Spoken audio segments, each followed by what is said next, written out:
అవయవదానంపై ప్రజల్లో ఇటీవలి కాలంలో అవగాహన పెరిగిందని మంత్రి సత్యకుమార్ అన్నారు.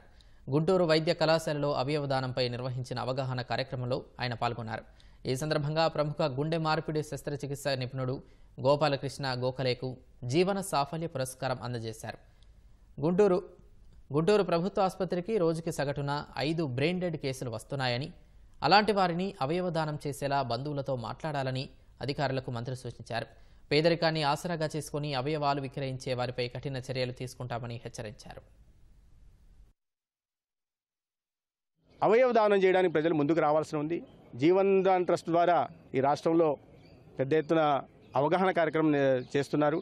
ముఖ్యంగా చెప్పాలంటే ఈ సంవత్సరంలో ఎన్నడూ లేని విధంగా దాదాపు 60 నుంచి 70% డోనర్లు కానీ లేదా ట్రాన్స్ప్లాంటేషన్లు కానీ జరిగాయి.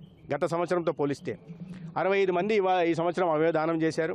205 ట్రాన్స్ప్లాంటేషన్లు జరిగాయి. పేదరికాన్ని ఆసరాగా తీసుకుని ఎక్కడన్నా అవయవ దానం చేస్తే ప్రభుత్వం దృష్టికి వచ్చినా, ఎటు వచ్చినా, మీడియా ద్వారా వచ్చినా వారి మీద కఠిన శిక్షలు ఉంటాయి.